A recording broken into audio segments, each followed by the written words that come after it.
Welcome back to On Track GP. Today I have got Richard Bradley. How are we doing? Good, mate. Very good. And just to raise the bar a little bit more, we've got Quillen Higgins as well. How you doing, Quillen? I'm not too bad.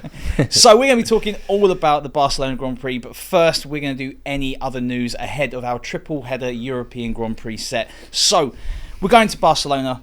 Richard, you hate this circuit. I hate it with a passion. And I think every single driver hates it with a passion.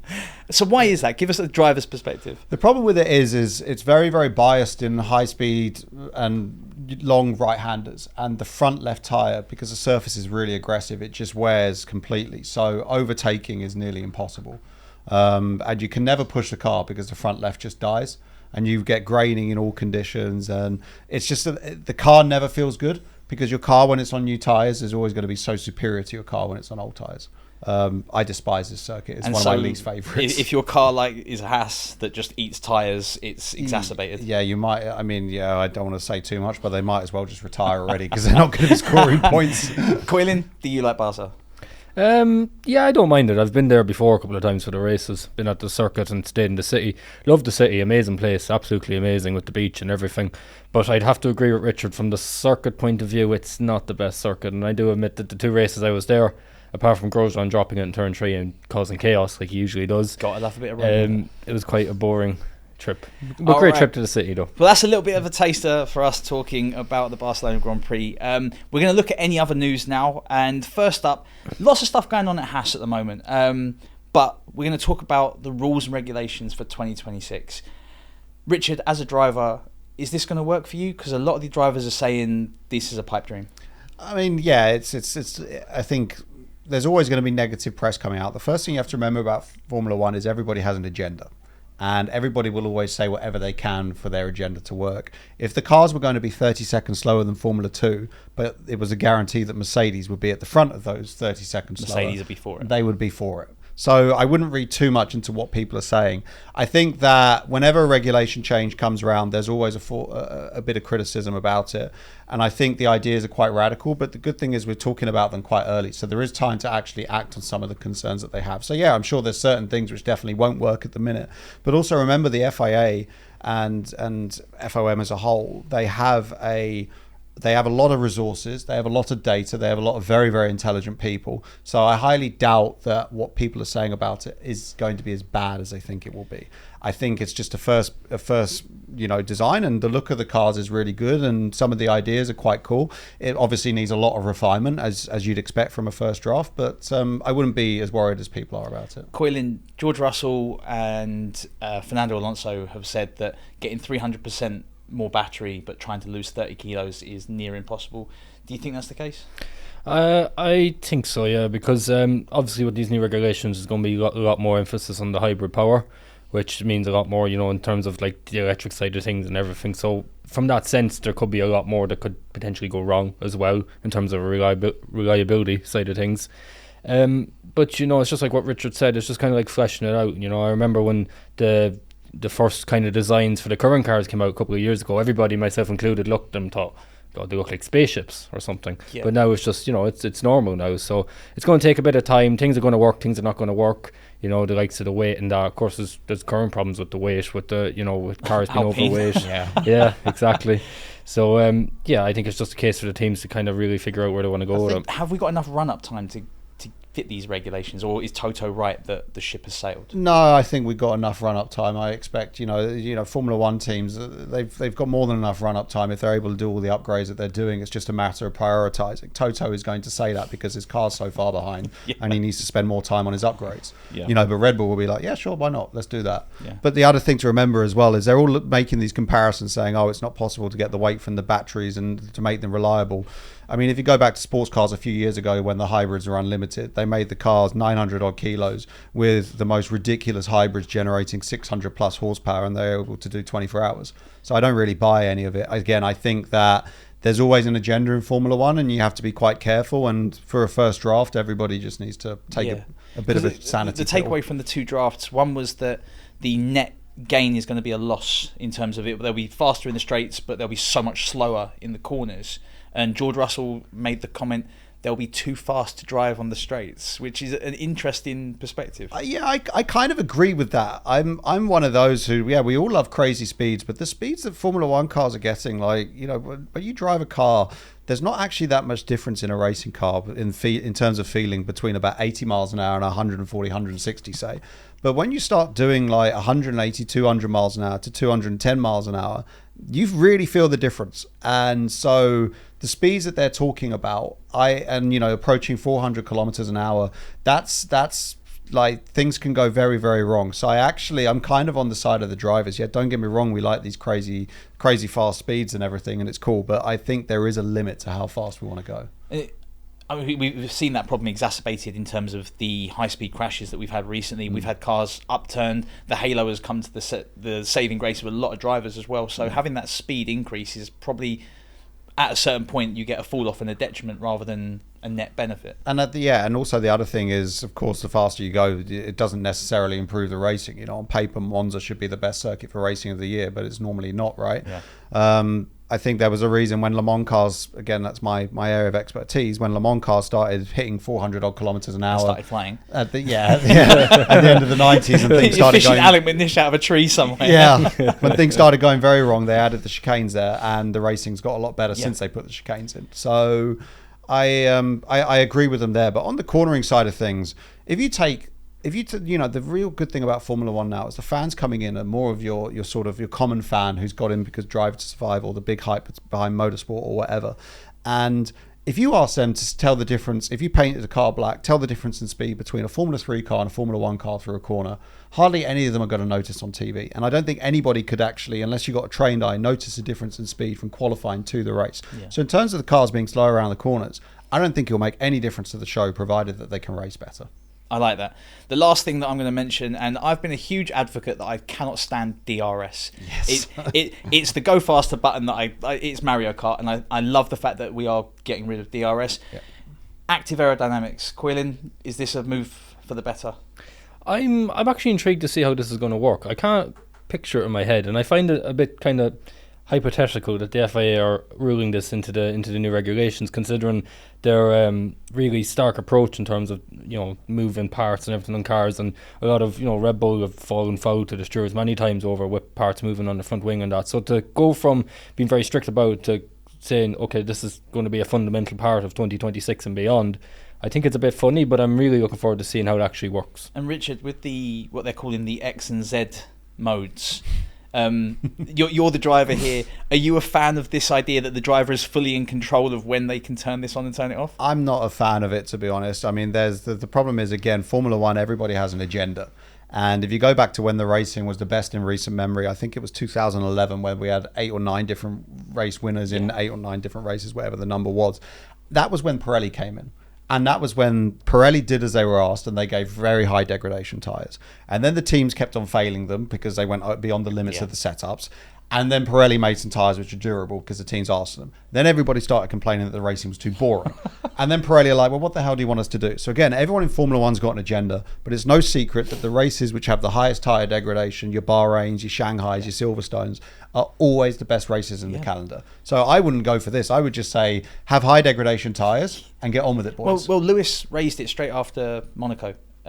Monaco needs a special tyre setup because otherwise you get a red flag in the first corner, not even the first lap, the first corner, the race is ruined. And it was a parade. Exactly. And if you have high tyre degradation in any category, it's always a good race. It doesn't matter what you're driving. You just, I think that they need to look more into this. And tyre companies can make high degradation tyres very, very easily. But again, because Formula One teams, they always push the limits. That was why they were failing. It wasn't because of the construction fault of Pirelli. Well, speaking of the governing bodies and stuff like that, they're in the news again. The FIA have changed the Verstappen rule. They have slid into rule 31, a German N, like point L. At the sole discretion of the FIA, they can dispense the 18-year-old rule. Richard, you don't think this is going to be as big a thing as I think it is. Is Kimi Antonelli knocking on the door? No, I think Kimi Antonelli's knocking on the door, definitely. I don't, there's no question he's going to be in Formula One at some stage. I wouldn't call this the Antonelli rule because, to be honest, he's not done enough in F2 yet, and he's in no rush. Everybody's talking like he's in a major rush or something. He's got so much time, and there's been enough evidence that it does take drivers from Formula 2 a little bit of time to adapt to Formula 1. So I don't think there's any rush on him, and everybody has to remember that. And I'd be quite surprised if he ended up in that Mercedes seat. But the fact that they're changing the rule, I'm not a fan of this at all, because, had they... Why wasn't multiple IndyCar race winner? There's so many that have fallen foul of this now. Colton Herta had that RB seat. Well, Colton Herta came off such a great run in IndyCar, exactly. And could not get a Formula One seat, and he was at the pinnacle. Yeah, but now they change it for if we're calling it the Antonelli rule, we're giving someone who's not done anything in F2 and not even done half a season in it. At some point, there's just no logic to it. It does seem, if it comes from Toto Wolff, it sort of becomes verbatim. Well, I spoke to a good friend about this, and he said the mistake that I was making was that I was thinking that motorsport was a sport and not politics. That's Quinn, what do you think about that? Yeah, completely agree. In terms of Antonelli, I have to say I agree with Richard. I haven't really seen anything that's made me stand by and say, wow, he's good. I don't see what the hype is about him. And this whole kind of changing the rule back to 17 at the sole discretion of the FIA, of course, I think for me that was more of a kind of a hint towards he's going somewhere.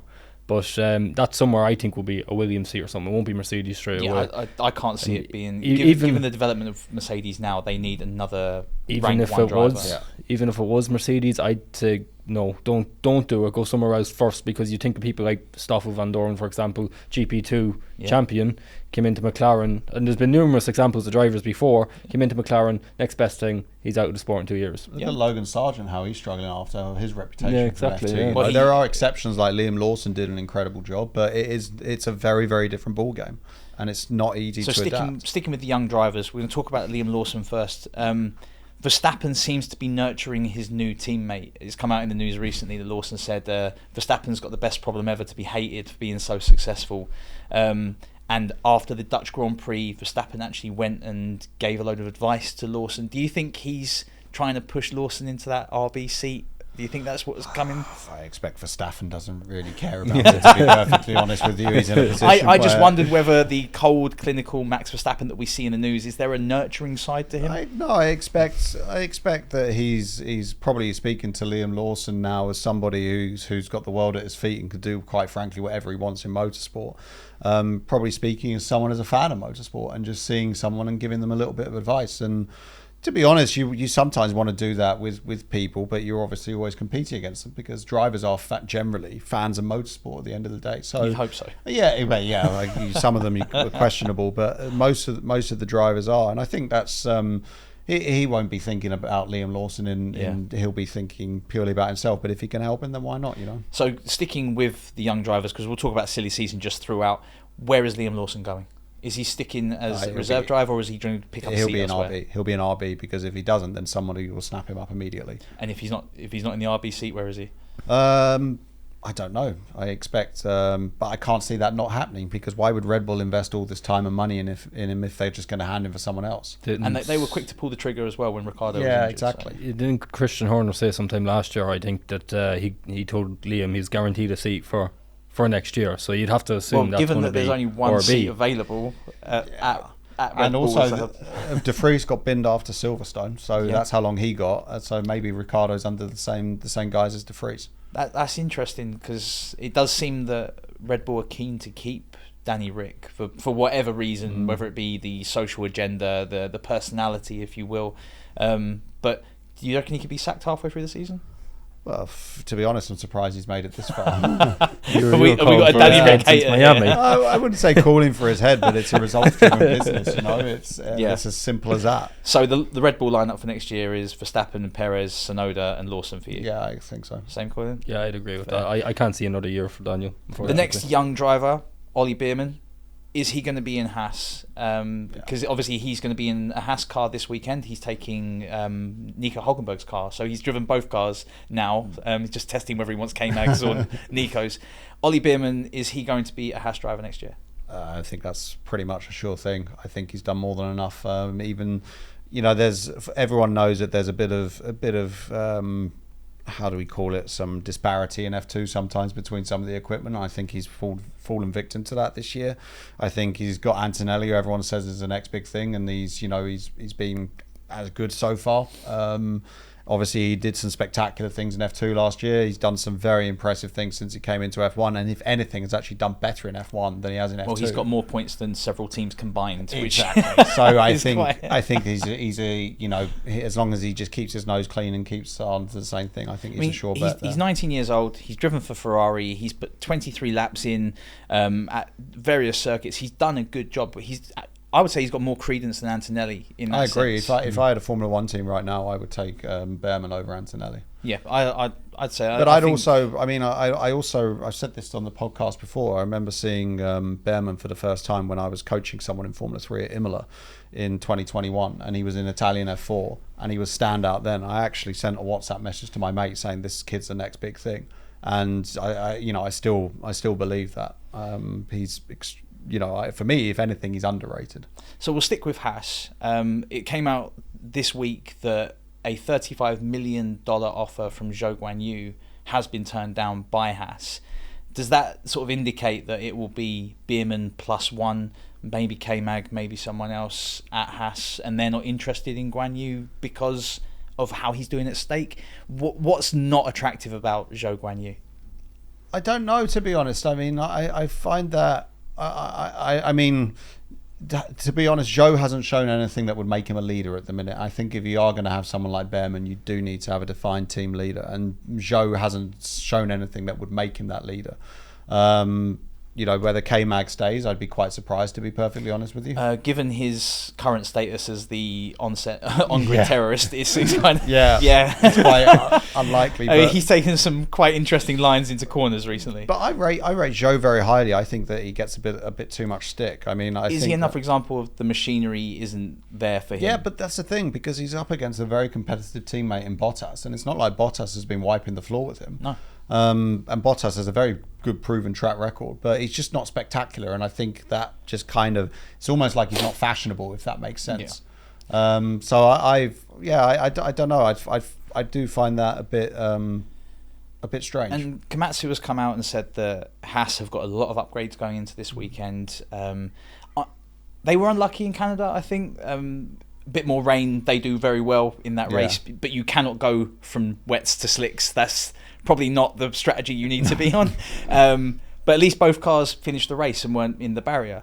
With these upgrades, do you see Haas pushing maybe Aston Martin, or what do you think, Coylin? Do you think they're going to be more competitive? Possibly. It's a very difficult time for teams, or this time of year, when they start bringing in their new upgrades. Some teams even go to the idea of implementing a whole new car. I don't know how much Haas are doing, but there's always the case of, you can put upgrades on a car and you can either be 2/10 faster or you're going to be 2/10 slower. I remember, I think it was Williams a couple of years ago had this issue with their simulator where they said they'd upgrade the car or whatever 2-3 faster in the sim, they go to the track, they were slower. So it can work either way. I think it'll just depend on how the weekend works for Haas, and if the circuit suits them, of course, as well. So, I can see them creeping into the points they have done so far this year. I know under questionable tactics with Magnussen. But, I think they can continue to just slowly build and keep creeping into the points. And for both of you, quick fire, who is your Haas lineup for next season? Bearman 100%. Yeah. Definitely. I'd probably go K-Mag. I think they'll play safe. They'll want that lead driver. I'm going to go Bearman Gasly. Bearman Gasly? Yeah. That's a good one, yeah. Not Bearman Bottas? No, I don't think. You think Haas will buy Gasly out of I think Bottas will end up at Audi. I think I'd be very surprised if he didn't end up at Audi. He'd be perfect fit for Audi. He's obviously got his reputation at Mercedes. He's proven... he obviously knows everybody already from his time in the team for so long. I mean, I'd be very, very surprised if he didn't end up there. I like that. That's some real interesting choices there. That is very cool. So speaking of that, straight up, Lance Stroll is staying at Aston Martin. It's come out that he has already stated his intentions, shall we say. I think, you don't really sign a contract. Not that Lawrence said anything there. Yeah. So Lance Stroll staying, that's pretty much Aston Martin sorted. But Carlos Sainz, where does Carlos Sainz go? Because this is going to be the great unanswered question for the rest of this season at the moment. He is running out of choices. Red Bull is a no. Toto Wolff has said, and Richard, you've got something else to say on this, that Mercedes isn't an option. Aston Martin, Ferrari are both full. Alpine is one of the ugliest possible choices you could think of right now. And then you've got Stake that is performing like a tractor. Where does Carlos Sainz end up? I think he's going to end up with Merc. Okay. I wouldn't be surprised to see him with Mercedes. I mean, again, everyone's just got this hype about Antonelli, but he's not really done enough to prove, in my opinion, that he can jump straight into a Mercedes seat in that pressure cooker, alongside George Russell, who, is a proven entity and is a race winner and been with the team for a long time and everything, and gone up against one of the greatest of all time contenders. I think that having Carlos in as a stopgap and then seeing after 1 or 2 years, I think that's the perfect solution. I think that would work well for everyone. It's amazingly unfortunate for Carlos Sainz because next to Verstappen in terms of race wins, he's right up there in recent memory. The last 2 seasons, the only person really to outperform. And I feel it's kind of unfair for him because you look at the teammates he's had in Formula One. He's always been very much a match for all of them. Verstappen at Toro Rosso was supposedly the next big thing, and then he went up against Danny Rick. I think it was at Renault. I might be wrong there. Yeah, and the start of Danny Rick's decline. Yeah, and he was again better than him there. And then at McLaren he went up against Lando Norris and was more than a match for him. And all of us, and at Ferrari this year, you'd say if anything, he's been better than. So I'm going to chuck the politics card out, Quillen. Is it because Carlos Sainz doesn't bring money to a seat, or is there another reason that he gets passed from team to team and is always second choice? No, I don't think that's the case, because I know he has a lot of Spanish sponsorship in terms of Estrella and different things like this. So I don't think that's the issue. I think for the reason with Sainz, I think it's just incredibly unfortunate timing for him. The whole, you go back far enough, the whole Fred Vasseur to Ferrari and then Vasseur working to get Hamilton in and the whole story there. I just think it's just bad timing. So it's unfortunate for him. And, there's other things in the past. He left McLaren because the option came up with Ferrari, and, he left Renault because the option came up with McLaren. And, some of them are choices, not so bad choices, but I think this in particular, this leaving Ferrari to go to whoever, it's just one of those, can't help but. It does ring of Perez's situation a few years back, and Perez's star has faded somewhat recently, but he was left without a seat until Red Bull came and saved him after winning a race. After winning a race, and Carlos Sainz has proven time and time again that he can perform at the front. Will he become a rear gunner to George Russell if he did become? No, I don't think that would be. I don't think that would happen at all. And I think that Sainz, to be perfectly honest with you, is more than a match for George.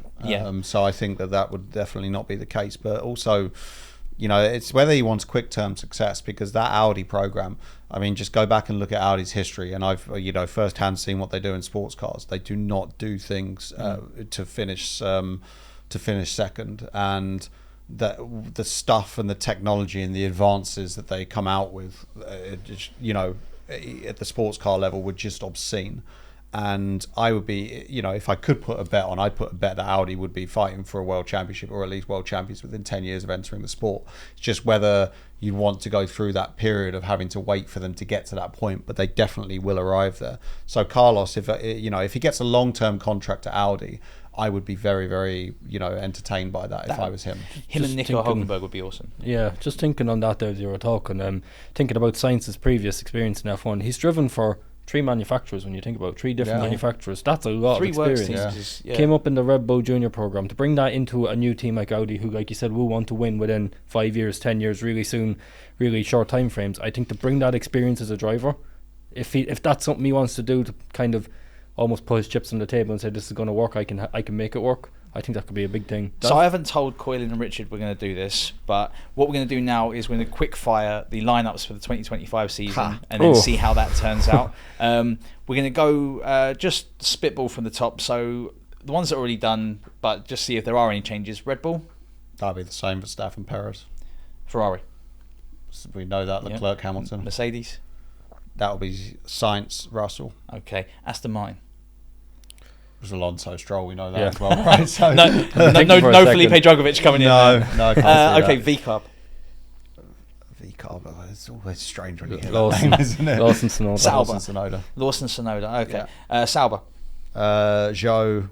Well, it's Bottas, isn't it? Sorry, Hulkenberg's there already. Yeah. I think Hulkenberg and Bottas. Okay. Hulkenberg Sainz. Hulkenberg Sainz. Big shout. I'm still convinced. Williams. Albon, obviously we know. Magnussen. Nice. And then that leaves Haas. Alpine. Not even Renault are going to be there, so you know. Bearman, Gasly. And then Alpine. Zhou.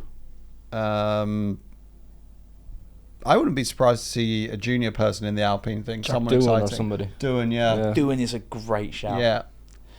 So I wouldn't be surprised, especially with the investment that they've got, some new young talent that they can get behind and make a bit of a story out of. Someone like Doohan, obviously, with who his dad is as well. I think that actually, for the type of investors they've got, it could be quite exciting.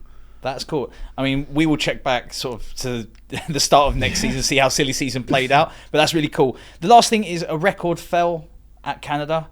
The longest gap between your first and last point was taken from Michael Schumacher. Fernando Alonso now holds that. It's a ridiculous tally. It is 21 years, 3 months and 1 day now. It's quite impressive. How long is he going to extend this? I mean, it's mind-blowing that he's able to go on at that level. I don't know how he does it. Yeah, I mean, he's had a couple of... It might be the key to being in Formula 1. He will end up. He will end up being like a university study in a few years. You know, how 50-year-old Fernando Alonso. How he can keep going at that level in this type of sport. You know, it's phenomenal, and it's credit to him. You know, I have no idea how he does it. And as long as he stays in competitive machinery, Quillen, do you think he's going to keep extending this tally? I think so, as long as he's happy. You know, he's very happy in that project that they have going in Aston Martin, and he's a very big part of it. And I've often said in the past that if you give Fernando the right car, and I'm still convinced of it, if you give him the right car like we've seen last year, he can fight for wins, and he could fight for a world championship. I'm convinced of that. But yeah, I think he's really happy, and as long as Aston Martin don't go backwards to the point where they can't score points or something like a couple of years ago, yeah, I think he's going to stay until the end of his contract at 26 at least. We've said about him extending that target. No one's beaten that. Do you foresee anyone of the current crop of Formula 1 drivers, can anyone get to beyond 22 years? I expect someone, someone could if they got the motivation to do it. That's the big key. I mean, athletes around the world with the advancements, especially in the last few years, careers are extending. You know, we're looking at it in football now. Everyone used to say in football you'd be done at 33, 34, but people are going well into the late 30s now. And still performing at a good level. So athletes' lives generally, or careers, are expanding as we learn more about the body and how to look after ourselves. But it's going to be about the motivation, and to keep as competitive for as long as he is very, very impressive. I feel like he might be the anomaly. Like Schumacher had the whole fact that he went from competitive car to competitive car, had a breather, then went into a Mercedes, and there was that whole thing of there was always competition. Yeah. You can't really be K-Mag, Nico Hülkenberg and want to do that for 22 years. Yeah, at some point other priorities come into your life, your wife, kids, etc. You're driving around at 300 kilometers an hour. Exactly. So speaking of that, it is the Barcelona Catalonia Grand Prix. It has a longer name, but we're not going to go into that. You guys don't like this circuit? Hate it. What's the biggest problem? My least favourite racetrack in the world. You've got to give us more than that. Why? It's you can't overtake. The layout is incredibly boring. The front left tyre degradation is a disaster. It's just awful. Honestly, nothing is satisfying about this circuit. I tell you, the only time I enjoyed driving it was at night, because in the night it's fairly frightening. So is that the answer to the Barcelona? Yeah, put headlights on the F1 cars. Yeah, night race. Yeah. Quillen, what about you?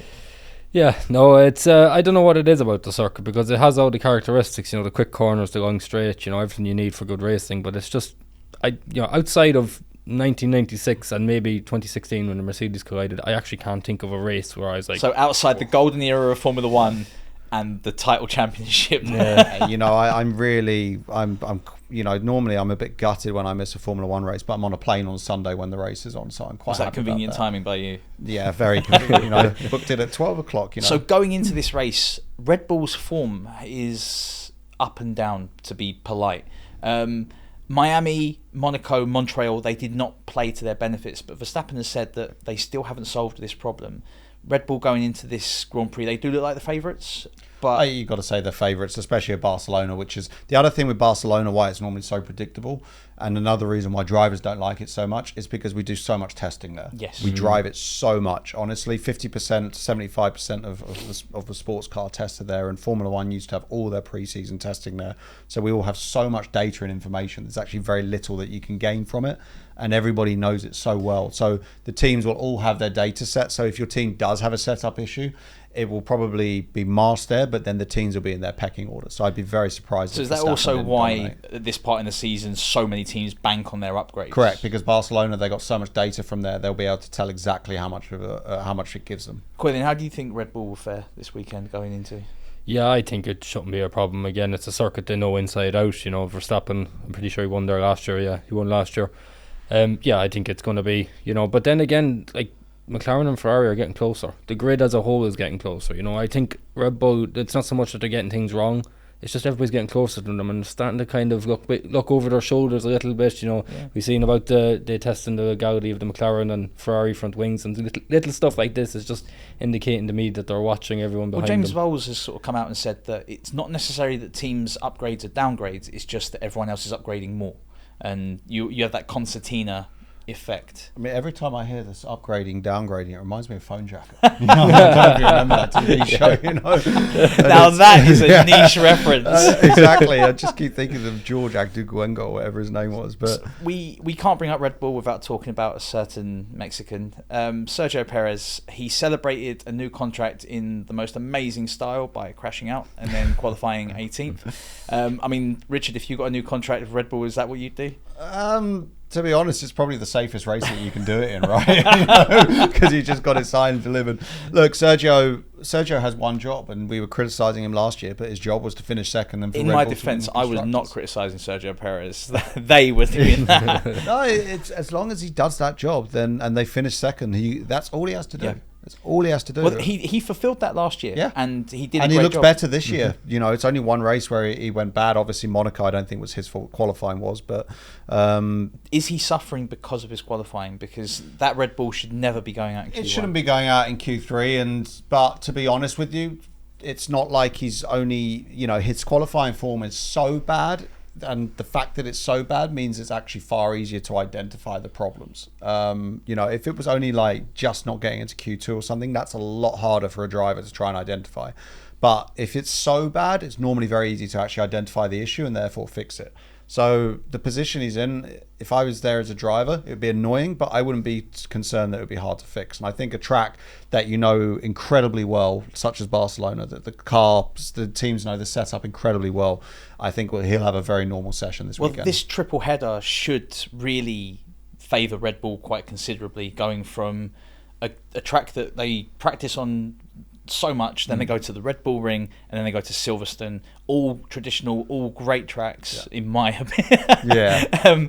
I hate Red Bull Ring as well, don't worry. Again, like I really like Barcelona, I love the Red Bull Ring.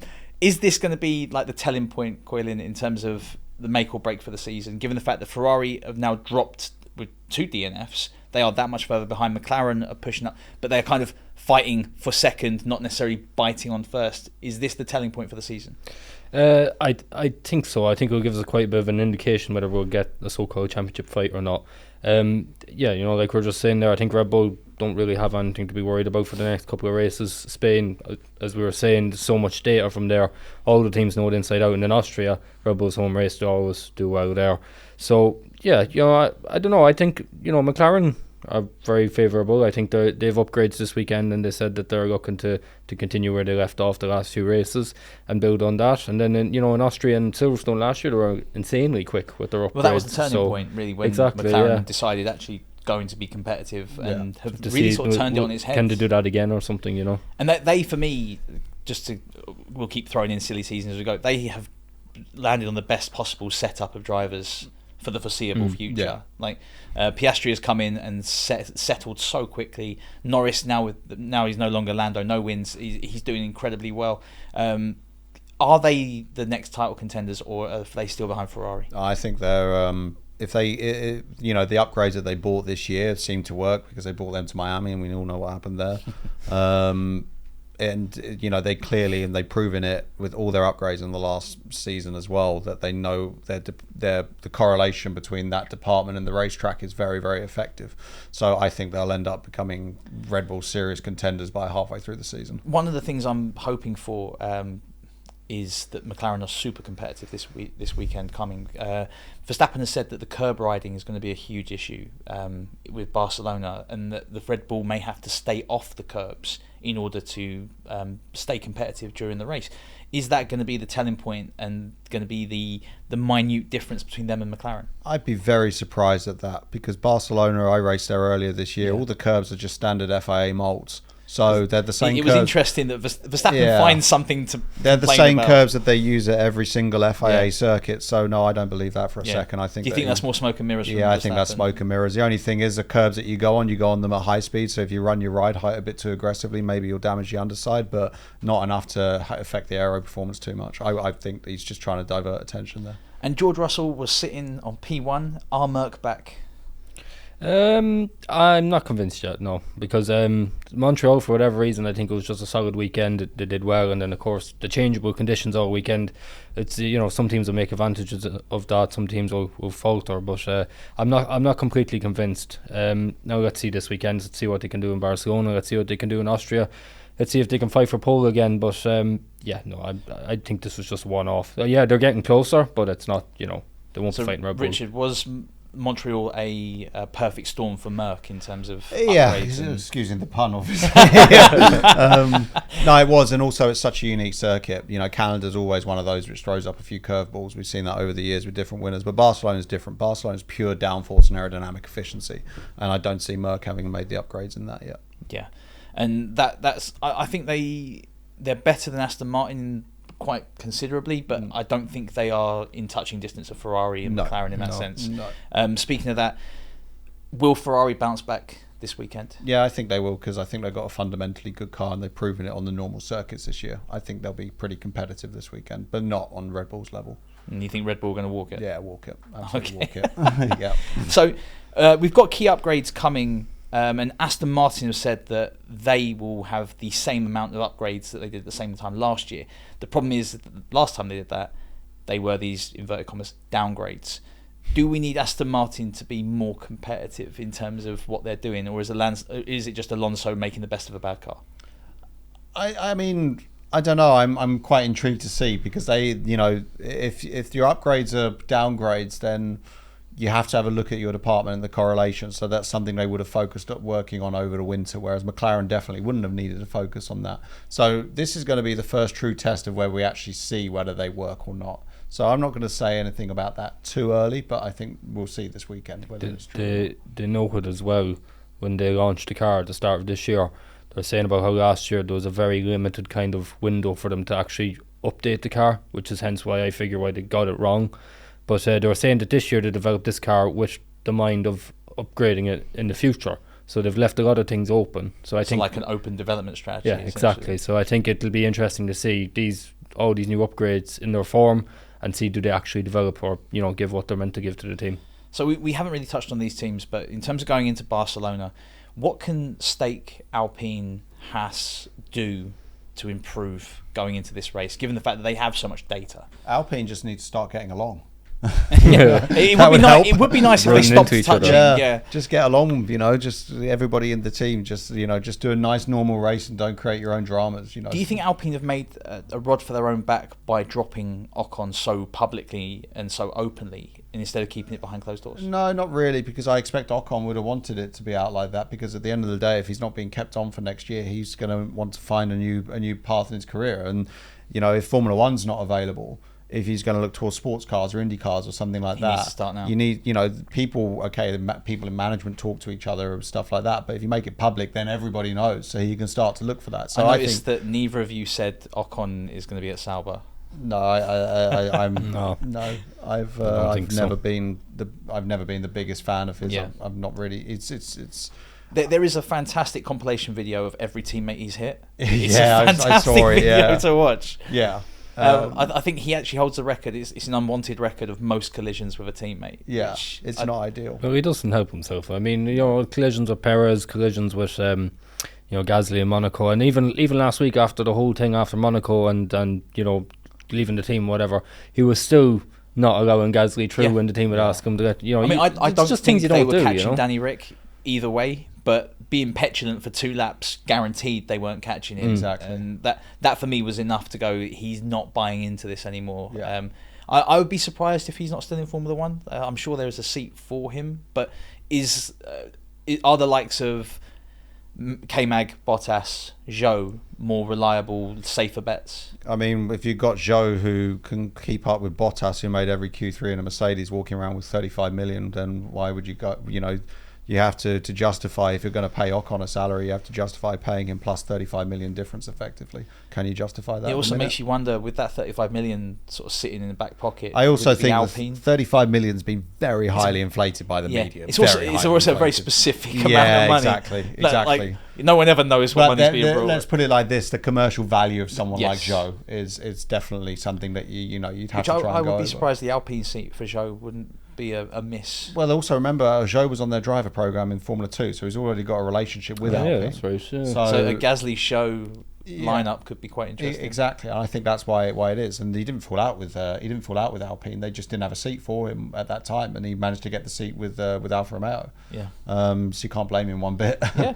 And you can't really argue a driver that has only had an Alfa and a steak kick Sauber to contend with. And against a very, very competitive teammate who everyone thought would wipe the floor with him. Yeah. He's been very good compared to Bottas. Yeah. Not better, but Bottas is extremely it's good. not like he did like a Antonio Giovinazzi or something like that and was just terrible in the car. And he's safe. He doesn't crash. He's reliable. He's just gets on with it. And apart from the commercial side of things, I think he's just not. He's very underrated. He's just not fashionable. He's really low on the Destructors Championship in terms of damage to the car, whereas Logan Sargent is up at like 4.2 million now. Yeah, like Zhou is again. Really low These down. numbers, by the way, Of course they are. having unfortunately crashed quite a few racing cars in my time. Richard, you don't crash cars. I can tell you those numbers are slightly inflated. So thoughts on the race, guys? The final chicane has been removed after being put back in, much to the chagrin of the drivers.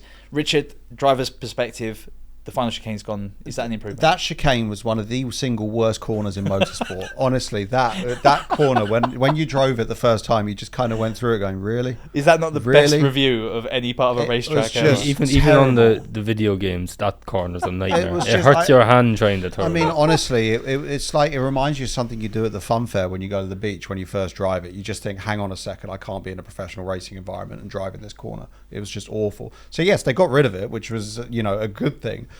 But the problem is now is that because they haven't resurfaced that Barcelona in a long time, the tarmac is so aggressive and it's so biased towards medium and high speed, long right-hand corners, you can't follow at all. So you just destroy the front left tyre. So the front left tyre just gets destroyed. If you can't make the pass in one lap, then you've got no chance. So you're just sitting behind. You're just going to be sitting behind. And my favourite, DRS trains for the rest of the Grand Prix. Yeah, it's honestly, it's I think the racing without the chicane is going to be a lot worse. But to drive, it's going to be way better. And Richard, you had this first hand today because the Victoria line was particularly hot. Toasty. We are set for a hot weekend. So tyre deg, Pirelli are bringing the hardest set of tyres. Is that going to play into it? Are the strategies going to change? I know last year we had a lot of 2 and 3 stops. What's going to be the ideal strategy? To be honest, it's going to be, I think getting the undercut will be quite important. I think because otherwise it's going to be so hard to overtake. Yeah. But also it can rain sometimes in Barcelona. These hot weather, they can bring some storms. Exactly. So it is. I think it's going to be undercut's going to be the strategy. That's a good point you made. I remember one year when I was there watching the GP3 race on Sunday morning, and it was pouring down. And it absolutely pouring down. Yeah. It's interesting because a lot of the F1 pundits are saying that this is going to have there's potential for the most overtakes that we'll see this year. I mean, there was 65 last year, which isn't huge. I can't see that. But you can't see it. I can't see that. I mean, I was racing there earlier this year, and we don't have DRS, but unless you were 2 seconds quicker than the car in front, you weren't passing. No. And you felt the dirty air within 1.5 seconds. That's madness. And you would, and the degradation then was just a disaster as soon as you got near someone. So it was actually better to save fuel and stay behind and wait for the pit stop to undercut them. So you reckon this could be settled by pit stops? I think so, but on this flip side, talking about the rain, because the surface is so aggressive, what it actually allows the tyres to do is it actually provides quite a decent amount of grip for the wet tyres. So in the race, if it does rain, it's actually quite a high grip surface for the wet, and I think it will be a pretty good race. I've said this. I mean, I've watched Formula One for almost 3 decades now, and rain makes Formula One better. Unpredictability. I mean, You've seen that in Canada. Yeah. We'll take Spa out of the equation just for a minute. Yeah. But in terms of most Grand Prix, and as long as you don't have David Coulthard in front of you, like generally, generally rain is a good thing for Formula One, and it does bring that sort of unpredictability that we all enjoy. Yeah. And like on the odd occasion, you get Nico Hülkenberg in pole position or something mad, insane like that. With that in mind, who is going to be the best of the rest this weekend? Quillen? I'd probably say the Astons. I'd say Alonso will be pushing for a good result at home, and probably up there in the points. Whether Zhou can get in there or not, is another story. But I think it'll be Aston Martin. I think Alonso will be up there, maybe biting on the heels of the Mercedes. Okay, Richard? I think Ferrari and McLaren will be dead equal. I think it'll be one of those two. More normal circuit, I think, they'll both be strong. Do you think it'll be Red Bull, Ferrari, McLaren? Yes, if everything's normal. Or McLaren and Ferrari inverted. I couldn't pick between those four. Unless Perez doesn't get Q1 again. Could happen. The one thing we haven't touched on, there are two rather large DRS zones at Barcelona. Both of them after really high-speed right-handers, though. So your poor front left is going to be dying. Although you're coming into them at a decent entry, you're not actually getting any benefit necessarily for them. Going back to what we started talking about with the active aerodynamics coming in, would that make the race better? No, to be honest, Barcelona's one of those where Richard's hate for this track is fantastic. It's just very difficult because the front left just takes such a pounding there. You really can't follow. That's the issue with it. So regardless of whether you could turn it on, turn it off, go into a corner faster. The best way to make the racing better at Barcelona is to resurface it. Simple as that. Colin, what about you? Because I think reverse DRS is the way forward anyway. I think you should be allowed to go faster than anyone to catch up, and it turns off when you get near them. Just listen to what you guys are saying there. I think it'd be very interesting to see what this does in terms of allowing the cars to follow each other, because obviously we knew with the previous generation of F1 cars that was a big problem. This current formula came in to kind of nullify that problem, and it hasn't. If anything, it's made it a little worse. So I'm excited to see if this new kind of on-off XY whatever way it works kind of thing, if that'll help cars be able to follow each other better through corners and down the straights. Okay, so we sort of looked at the best and the worst going into this weekend. In terms of qualifying, who needs to... I mean, obviously everyone needs to perform the best, but who needs to be at the top of their game going into this weekend? Perez. And 100%. Easy. That's what I was getting at. Is it a case of this is sort of a tipping point for Perez as well? Because George Russell has now stuck it on pole, and you've got several drivers this year that have outperform Max Verstappen, and we kind of have to use Verstappen as a datum edge for that. Does Perez need to do that, especially as he's got a 3-grid penalty? I think he'll be okay. I mean, Barcelona as well is one of the easier circuits to qualify on, apart from the fact we've all done so many laps there. The way the circuit actually is, it's quite forgiving on a qualifying run.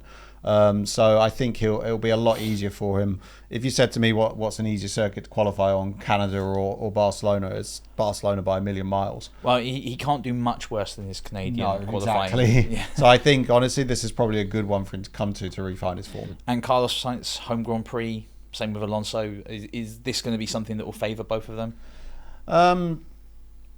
To be honest, people talk about it. I don't think it'll make much of a difference. They'll just get in and do their job anyway. You hear the crowd when you're outside and everything, but when you're in the car, there's no way you hear it. So predictions for the race. We'll go go through the points 1 through 10. Quillen? Well, the podium anyway, I think will be Max. I think maybe Lando second. I think Sainz will be third. That's podium a big shout. home race, because he has a lot of support there. He has his own grandstand and everything. A lot of people love him. You've got to love the Sainz family a little bit. Yeah, exactly. So I think they're cool. They're cool guys as well. I was teammates with Carlos in Formula 3 for a bit, and that's cool. And I did some stuff with his dad. I raced. Me and Carlos, we had our first race against. Do you need each help other. picking up that name off the floor? No, he's a good guy. I've got a lot of time for him and the family. They're really nice. So that's up to fourth, Quillen.